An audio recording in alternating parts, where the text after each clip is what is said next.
faithfully convey value and interpret great books from around the world. Hello, this is Sally's Book Talk.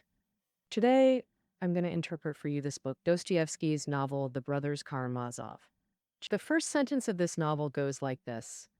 Alexei Fyodorovich Karamazov is the third son of the landowner Fyodor Pavlovich Karamazov in our county. I bet through that sentence you felt this is a classic novel that's kind of head spinning. I'm calling it classic because the author, Dostoevsky, is one of the most important masters in Russian literary history. And this monumental work of nearly 800,000 words is Dostoevsky's last full-length novel, embodying his lifelong exploration, and it's considered the pinnacle of literary history. Part of why it's head spinning is because it's a Russian novel, and Russian novels are notoriously tough to read. So, take names, for example. They're already long in the novel and often appear with different titles, making it hard for readers to keep track. Let me briefly explain. Russian names have three parts: given name, patronymic, and surname. Easy to get, the patronymic in the middle comes from the father's name, like Alexei Fyodorovich Karamazov from the brothers Karamazov, where Alexei is the given name and Karamazov is the surname. And that middle part is the patronymic from the father's name Fyodor. In Russian novels, when first introducing a character, the full name is often used. In formal settings or with strangers, the given name plus patronymic form is common, like Alexei Fyodorovich. Besides, Russians also have diminutives for close friends, like Alexei's is Alyosha, Dmitri's is Mitya, and so on. In the rest of this talk, I'll stick with the diminutives to make the story easier for you to follow. But saying the brothers Karamazov is a challenging read also ties to Dostoevsky's personal style, because in Dostoevsky's novels, there are often multi-page monologues and dialogues that make you feel like diving deep into characters' souls, chasing every subtle thought and emotion. Dostoevsky himself once said, "Some call me a psychologist, but that's not quite right. I'm just a realist in a higher sense. I depict the depths of the human soul." First, let's tell the main story of the brothers Karamazov, then analyze the characters and explore the depths of their souls. The setting is in a fictional town called Skotoprigonievsk, which in Russian is derived from the word Skotoprigony. As the name suggests, it's a closed-off, dirty provincial town. The town's story revolves around a bizarre patricide case involving the father and his three sons. The father, Fyodor, is an old landowner. His eldest son, Mitya, is a junior officer. The second son, Ivan, is an intellectual who makes a living by writing. The youngest son, Alyosha, is a monk in a monastery. The three Karamazov brothers were raised by relatives from a young age and are very distant from their father. The novel begins with the reunion of the three brothers and their father. This reunion actually stems from a dispute between the eldest son, Mitya, and his father. Mitya heard that his deceased mother had left him an inheritance, and this money is in his father's hands. So he came to his father to ask for the money, but was refused.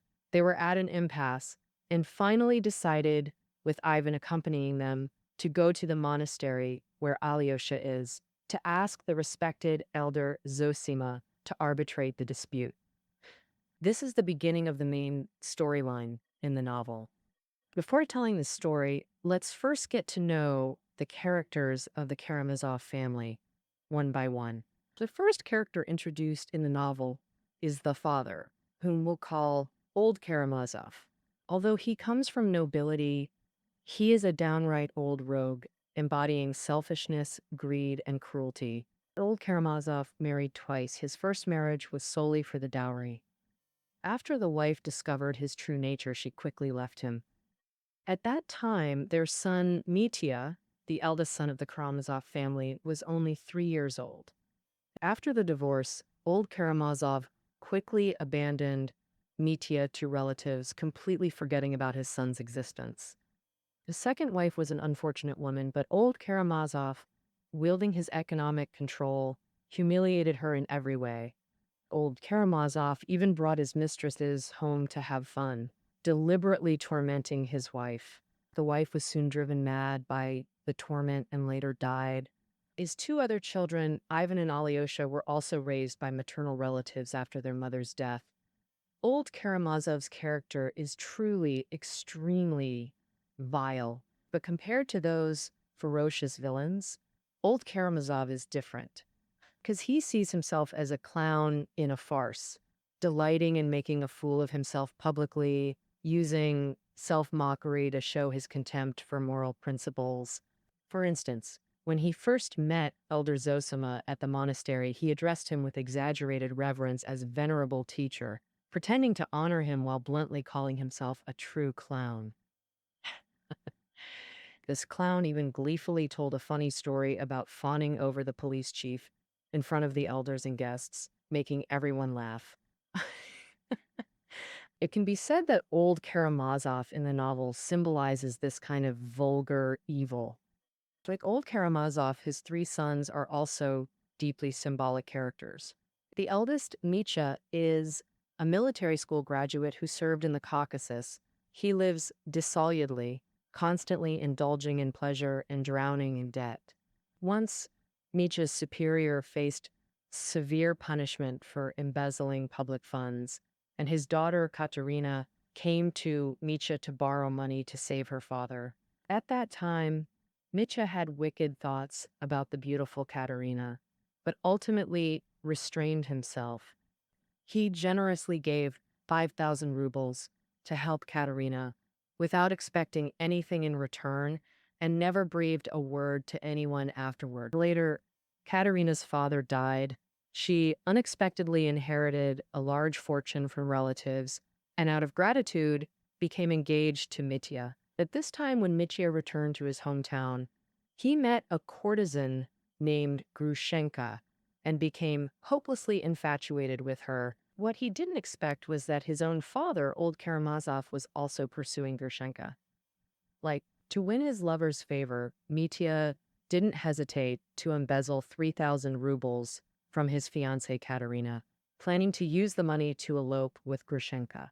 Yet before leaving, he still hoped to get his mother's inheritance from his father, intending to repay Katerina with it. He felt only then could his conscience be at peace. Mitya is a dual natures character. On one hand, his blood carries his father's traits: vanity, vulgarity, lust, and impulsiveness. On the other hand, he's sharp-minded, deeply sympathetic toward the poor, often feels ashamed of his vulgarity, and is torn between self-interest and altruism. Ivan, the second son of the Karamazov family, was smart and studious.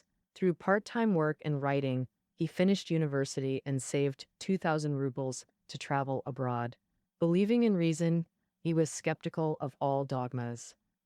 Elder Zosima from the monastery once said that Ivan had conflicting ideas in his heart. He didn't believe in the immortality of the soul, nor in religion. These ideas tormented his conscience, making him unable to fully commit to any school of thought or be open with others. Ivan once wrote an article supporting church expansion, but in truth, his mind constantly questioned religion's validity. In his younger brother Alyosha's eyes, Ivan was an atheist. Yet, more contradictory, Ivan's atheism was built on dialogues with God, pushing him toward nihilism. He often said, "Nothing should be forbidden, everything should be allowed." The youngest Karamazov, Alyosha, was called an early philanthropist by the author. His loving and gentle nature likely came from his tragic mother. Alyosha decided to become a monk before finishing high school. Fortunately, he met a revered mentor at the monastery, the aforementioned Elder Zosima. Alyosha chose Orthodox Christianity not from deep theological understanding, but because his mother praying before icons left a profound impression on him as a child. Alyosha devoutly walked his path toward sainthood. Smerdyakov is another crucial character. He's the son of a local madwoman raped by old Karamazov, raised by two family servants, meaning Smerdyakov is also one of the Karamazov brothers. Yet, in the Karamazov household, he remained a servant. Old Karamazov treated him like a footman, and the brothers were cold toward him. This background made him withdrawn and cruel. His name, Smerdyakov, means stinker in Russian, and his mind indeed brewed a filthy plan. He wanted to destroy this family. Smerdyakov greatly admires Ivan's atheism, believing in Ivan saying that nothing should be forbidden and everything should be allowed to happen. He believes this aligns with his own amoral philosophy. Smerdyakov also understands that deep down, Ivan hates their father, just like he does. So he began to implement his plan on Ivan. After introducing the Karamazov father and sons, let's return to the main plot of the patricide in the novel. Continuing, when the Karamazov family gathered at the town monastery, old Karamazov and Mitya were in constant conflict, with old Karamazov so angry he even wanted to duel his son. And Mitya bluntly said that his father was a ridiculous lecher and a despicable clown, asking what use is such a man alive. As they were in a heated argument, Elder Zosima suddenly walked up to Mitya, knelt down, bowed his head to the ground, then stood up and said to everyone, "Please forgive. Everyone, please forgive." This unusual behavior of the elder shocked Mitya, speechless, and astonished the other onlookers even more. Amidst the murmurs after the meeting dispersed, someone quietly told the third son, Alyosha, that the elder had sensed the scent of murder. The reason he bowed to Mitya was to prevent something bad from happening. As we know, the patricide murder did happen later, and Mitya was the first suspect. Soon after, Elder Zosima fell ill on his sickbed. He instructed his disciple Alyosha to leave the monastery and care for his father and brothers in secular life. Alyosha heeded the elder's advice. He went to his eldest brother Mitya to listen to his confessions of betrayal and indulgence, then visited an old captain whom Mitya had insulted, along with his children, and also had a conversation with Ivan. However, Ivan's attitude remained elusive to him. At this time, Ivan had come to the town as a mediator between his eldest brother Mitya and their father. Yet, in the conversation, Alyosha detected Ivan's hatred for their father and his disdain for Mitya. At this point, the novel shifts its focus to Ivan. After parting with Alyosha, Ivan met Smerdyakov at home. Smerdyakov told Ivan that the eldest brother Mitya might try to kill their father tonight. At the same time, he deliberately said, "I might have an epileptic fit tonight and won't be able to protect our father." In fact, Smerdyakov was testing Ivan. He knew Ivan planned to leave town tomorrow. If Ivan knew his father was in danger, but still left, he was basically giving the green light to the murder. Ivan was annoyed by Smerdyakov's insinuating words. Ivan didn't call out his scheme, just like Smerdyakov guessed, because deep down, Ivan didn't want to stop the tragedy from happening. In his mind, his father and brother were just two greedy snakes. If one killed the other, so be it. To him, nothing was worth pitying. The next day, Ivan left town as planned, while Mitya was hustling for two things. First, he needed to borrow money fast to pay back the 3,000 rubles he took from his fiancée Katerina. He felt only by clearing the debt could he be at peace to be with Grushenka. Second, he wanted to find Grushenka before his dad could act, but he couldn't get a loan. Before he knew it, night fell, so Mitya went to Grushenka's place, only to find her gone. He figured his lover had gone to meet his father, so he headed home. At his own home, Mitya saw his father through the window, pacing anxiously while waiting for Grushenka. Right then, a servant in the yard spotted Mitya. In the scramble, Mitya hurt the servant and escaped. After that, Mitya finally found out where Grushenka was. Turns out, Mitya went to the tavern to meet his first love. A Polish officer 5 years ago, Grushenka was dumped by this guy. Now, that officer had come to town to find her. Desperate, Mitya rushed to the tavern to win Grushenka's heart. He splashed cash, treating everyone to drinks and fun. Grushenka was touched by Mitya's sincerity, so she decided to stick by him. Just then, cops stormed the tavern and arrested Mitya because old Karamazov had been killed. The police thought Mitya was the killer because, for starters, his love rivalry with his dad gave him plenty of motive. Thus, Mitya blowing tons of money at the tavern made it a solid reason for the crime. Cops guessed that money was what Mitya took from home after killing his father. Actually, Mitya's money was all embezzled from Katerina. Out of respect for his fiancée, he hadn't spent it before the tavern, but Mitya refused to say where the cash came from. On one hand, to maintain self-respect, on the other, to avoid damaging Katerina's reputation. At this point, neither of Mitya's brothers, Ivan nor Alyosha, believed he was the killer, but only Ivan knew who the real murderer was. He was almost certain it was Smerdyakov, who must have killed old Karamazov that night when Mitya injured the servant. So Ivan rushed to Smerdyakov's place to confront him, but Smerdyakov said, "The real murderer is you, not me, because it was you who once told me that everything in the world should be allowed, nothing should be forbidden.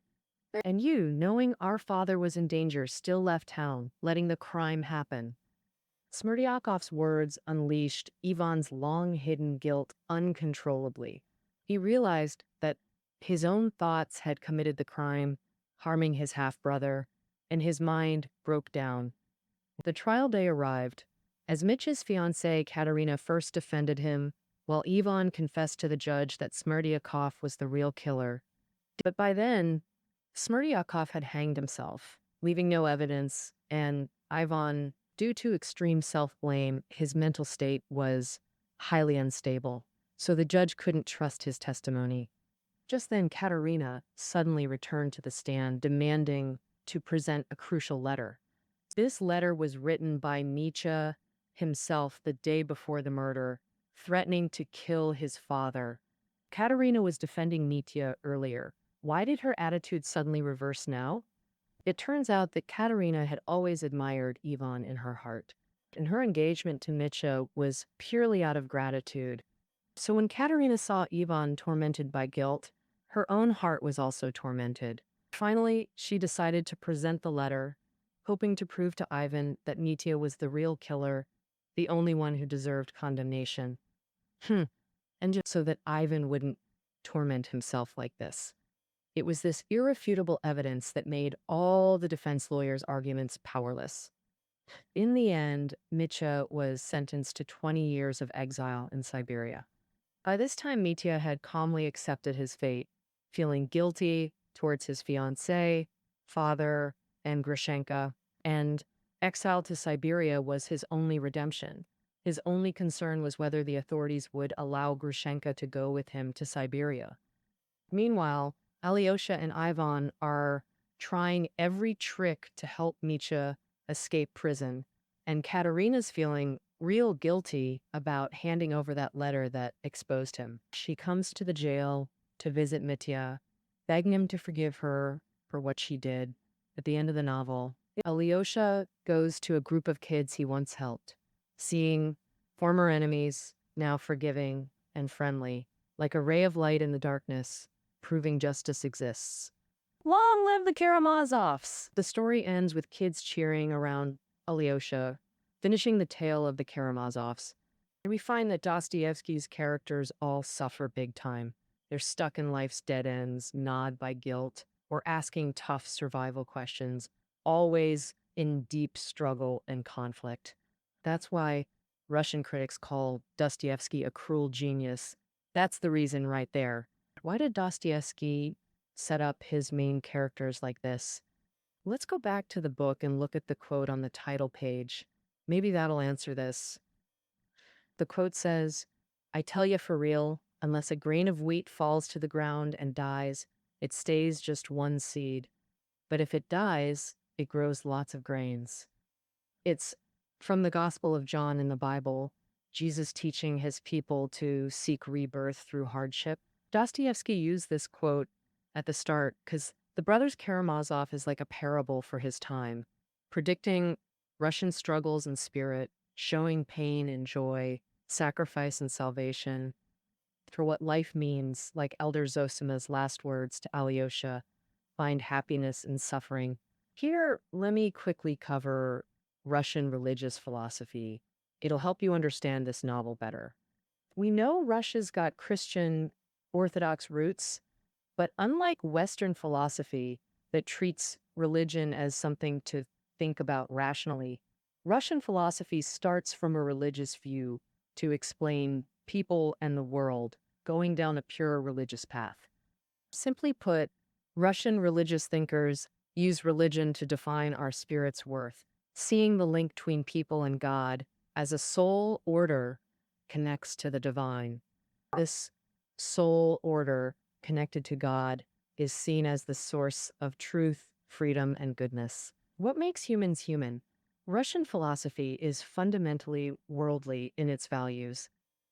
It focuses on the reality of the human soul, aiming to find and establish life's foundation amid powerful secular currents.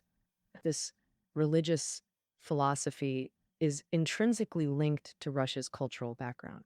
The deep influence of long-term feudal serfdom, the clash of Eastern and Western civilizations, kept Russia in a unique historical position, giving its national spirit distinct bipolar traits. Within them, violence and humanity, conservatism and freedom, faith and atheism, servility and rebellion coexist. This is the root of the character's pain in The Brothers Karamazov. Okay, back to the novel. A critic once said of Dostoevsky's Crime and Punishment, if you just skim through Crime and Punishment, you might only see it as a clever detective story, nothing more. They faithfully convey value and interpret great books from around the world. Hello, this is Sally's Book Talk. Today, I'll interpret Dostoevsky's novel, The Brothers Karamazov, for you. This statement also applies to The Brothers Karamazov. Though the novel centers on a patricide, it's far more than a crime story. It's a psychological masterpiece, a philosophical novel where nearly every character engages in deep existential debates.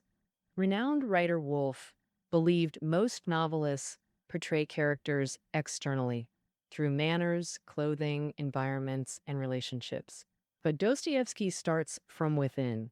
His writing is almost entirely characters' internal struggles, self-debates, and self-dissection. These lengthy, contradictory, even mad monologues turn characters into giants or monsters of thought, yet they also give readers a raw psychological realism. For example, in The Brothers Karamazov, the author dedicates 3 full chapters to Mitya's inner monologue. Using poetic, almost lyrical prose, the novel shows Mitya's passionate praises and agonizing confessions, making readers feel it all. This soliloquy echoes Mitya's later tavern lament before arrest, as if he'd already judged his own fate. In that lament, Mitya had already decided he was a thief and murderer with no way back, so he gave up and got drunk. Yet even in this fallen moment, he remembered God's gaze, frantically confessing to him, craving divine mercy through self-flagellation. He said, "Even if you send me to hell, God, I'll still love you from there." Mitya's self-reflection isn't just personal, it's humanity's shared introspection. This questioning of man-God relationship also appears in Ivan's psychological portrayal, but compared to Mitya's fiery emotional outbursts, Ivan's psyche is like gloomy coastal undercurrents, full of obscure metaphors and irony. After the murder, when Ivan visited Smerdyakov and realized his guilt, Dostoevsky wrote his nightmare dialogue with the devil. This devil is actually Ivan's alter ego, a sophist, atheist, vulgar demon. The devil embodies humanity's pettiness that Ivan despises, yet represents his own belief in Euclidean materialism. Through this devil, Dostoevsky forces Ivan to face his inner division. We see Dostoevsky's character monologues explore eternal human questions, yet these psychological depictions are deeply realistic. rooted in character logic, emotional motives, and Russian social reality. As Nietzsche said, the devil fights God and the battlefield is the human heart. We call Dostoevsky style psychological realism. Dostoevsky mastered this psychological realism. His philosophical debates transform novels into intellectual dramas. Hemingway wrote that Dostoevsky's fragility, madness, malice, and holiness feel so real they transform readers. Nietzsche called Dostoevsky the only psychologist worth learning from. In The Brothers Karamazov, this philosophical drama peaks in Book 5. In this part, Ivan and Alyosha have a conversation about God and immortality. During this talk, Ivan reveals his doubts about God, leading to two famous chapters, Rebellion and the Grand Inquisitor. In the Rebellion chapter, Ivan explains his rebellion against God, not rejecting God's existence, but rejecting the world God created. He asks, if God made humans in his image, why is there so much evil in the world? What he can't accept most is the suffering and torment endured by children. He lists human atrocities, Turkish soldiers bayoneting babies, generals setting dogs on serf children. He questions God. Are these evils part of your plan? Are they necessary steps toward human harmony? If so, I respectfully return my ticket to heaven. Ivan grapples with the contradiction between God's omniscience and benevolence and worldly evil. Ivan believes even future human harmony can't justify existing evil. He declares, I want to forgive and embrace, but I refuse to accept more suffering. If children's pain buys truth, I say that truth ain't worth the price. If this chapter shows Ivan rebelling against God the Father, then in the Grand Inquisitor, he rebels against Jesus Christ. Here, Ivan tells Alyosha his fictional Grand Inquisitor tale. The story is set in 1600 century Seville during brutal religious persecution. Christ returns to earth but gets imprisoned by a Grand Inquisitor. The Inquisitor interrogates and condemns him. Jesus overestimated humans, granting freedom to choose faith, but the Inquisitor sees humans as base insects needing security, not freedom, not ideals, just rulers, divine authority. To the Inquisitor, Christ's fatal error was rejecting the devil's three temptations. What were these three temptations? From Matthew's gospel, they were the devil's tests for Jesus. So, in the first temptation, the devil urged Jesus to turn bread into stones. The reason was, if Jesus performed this miracle, people would follow him because of it. But Jesus refused, replying, Man shall not live by bread alone, but by every word from God's mouth. In the second temptation, the devil urged Jesus to jump off a cliff. The reason was that if angels saved Jesus from the fall, humans would witness his authority and submit to him. And Jesus refused again. He said, It is written, do not put the Lord your God to the test. In the third temptation, the demon demanded Jesus worship him, promising all kingdoms and peoples in return. Jesus refused once more. He declared, It is written, worship the Lord your God and serve him only. The Grand Inquisitor believed Jesus' three refusals created the church he represents, claiming to exercise God's authority.